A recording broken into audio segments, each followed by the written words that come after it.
Kia ora tariana. Ko Jay Hohaia po tele tōku nei ngoi no tūri o Taranaki. Engari e noho ana uh, ki Tāmaki Makaurau. Um, I wrote a business plan and I was very proud of it. And in my ignorance, I sent a copy of a site plan map for my webpage to a company called KPMG Māori that I'd found online because I was looking for an accounting firm. That text or email was sent to KPMG on the Friday. They would have read it on Monday, and I was getting phone calls from the Auckland office, the Hamilton office somewhere. Since had that meeting with them, have since had a meeting with, first one was Lydia from Hamilton, and then I met with Leon Weejohn and William Stone from Deloitte. I do want to go and meet with, just follow up with Iwaitaki, Selwyn Hayes. And I quite frankly can't remember what the PCW one was at the moment. But I've got a business plan that's I'm getting quite a bit of approach from what I later found out to be the top four. It is a good business plan. And key parts around it are,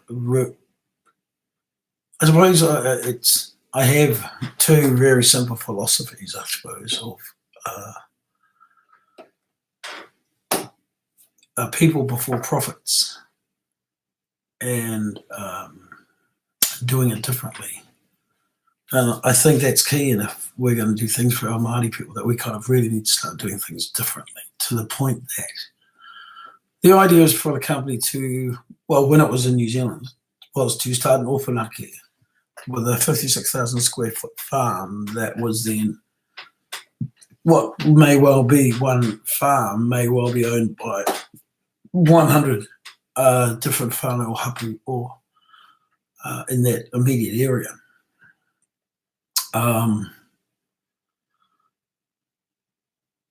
The projections on that can be extrapolated out to some quite ridiculous numbers as a whole, and there's such a percentage of that depending on what that final breakdown might look like.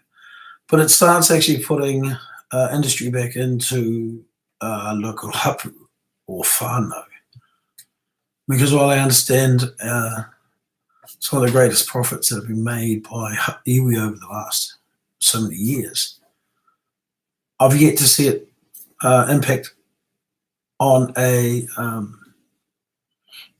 macro kind of level. The idea of doing this, of course, was that I wanted to move home, and at my age, I'd be lucky to get a job anywhere, let alone get a job down there. So to get that, or to allow that to happen, I had to start industry. So I started looking into the hemp industry, which would eventually get into the recreational cannabis, which is further down the line.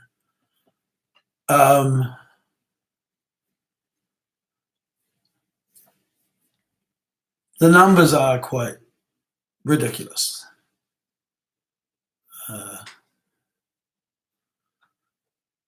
On 56,000 square foot,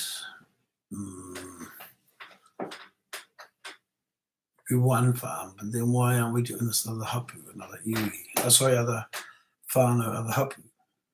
So we then give that same opportunity to all the rest of the hapu in the area. And then if iwi want to get into support the hapu in that venture and knowing the profitability of it, you turn that kind of table around where actually whānau and hapu are kind of leading out where they want iwi to be in future directions, which shouldn't that be how it's going? It's a big plan, but it always started with one grow in Opunake. We then go to the other iwis. And so generally we're looking at about 10 large farms in New Zealand. We then take that project over to the First Nations in Australia and do that there. Of course, the one problem that we're going to have in the outback is water capture. But I've got a very simple but effective, I think, way of not only water capture from in a very dry and arid heat, but also the retention of it and ability to use it at cooler temperatures, even in that, to keep it cool, even in those hot, dry areas. And a model of grow farm tiered system that will not look at. I mean, if you imagine you've got Maunga Taranaki on one side and you've got the moana on the other side, the last thing you want to see in that area is some big, great big brick building. But there's a way in which I think we can do that, saving 1/6 of the land, and still being able to market or make the most of that square footage. We can't go up 6 stories or 6 levels, but we could go down 5. So it will take a lot more around geological reports, but we're talking minimal costs at that level for what would essentially be a seamless, almost hidden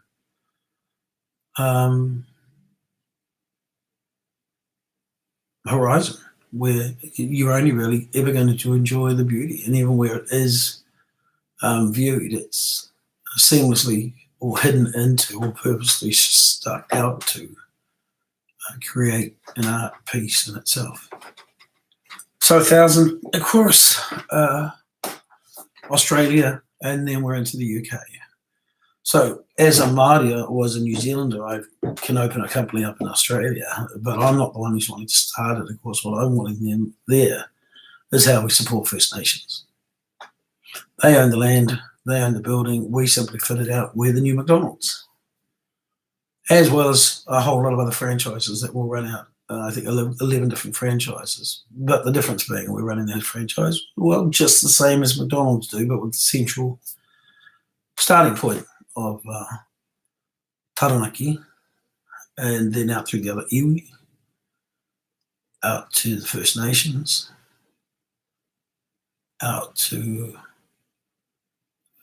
Wales first, Scotland second, London third, and Ireland after that. And that's as far as I'd taken, and certainly as far as I was comfortable to look at that. But since then, the new development, of course, is that on the 16th of October, less than a few weeks away.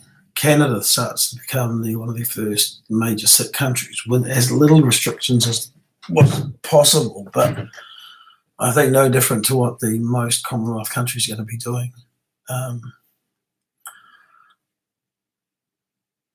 On the current plan they had with Taranaki being the first one, we were looking at a rollout income of not until 2025.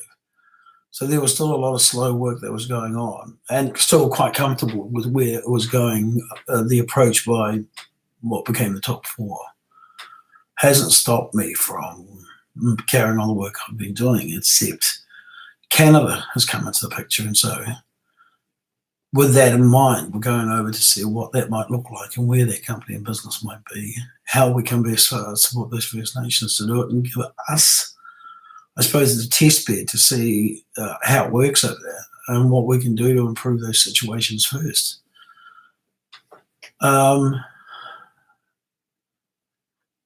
I'm not sure what this means. Well, I do know what it means, but it's almost like this could be a model for social enterprise in its future. And I think what I'd like to do is have this. It's going to be known, and it would be nice to be able to get a conversation with you to see how we can, if there's anything that we could do to I don't know, kai kōrero ki tau kānohi ki te kānohi. Can we sit down and just talk? Because there's something here, and I think as a Māori myself, and while my reo might not be as good as my sisters, I still, one of the things that we've underpinned all those things was that our tikanga within this company will very much follow the tikanga of our Taranaki way. But of course, when that goes into other areas, it's a guideline as such where tikanga is owned by mana whenua, then yes, obviously that always takes precedence. But there will be a standard of which we would hope everybody that comes under the umbrella of Completely Green are able to have that support.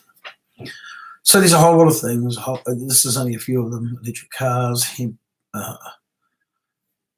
polymers, how we're going to work with graphene batteries, a whole range of things. But they were meant to have started after Opunake. So now with Canada on our doorsteps, the next 3 to 4 weeks is going to be spent over there seeing where and if we can fit in the market for our First Nations people.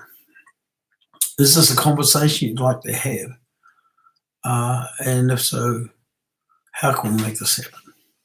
I will be leaving for Canada in about 2 weeks. So, as early as next Thursday, actually, if I think about it. Hopefully we can talk soon. Hey, take it there.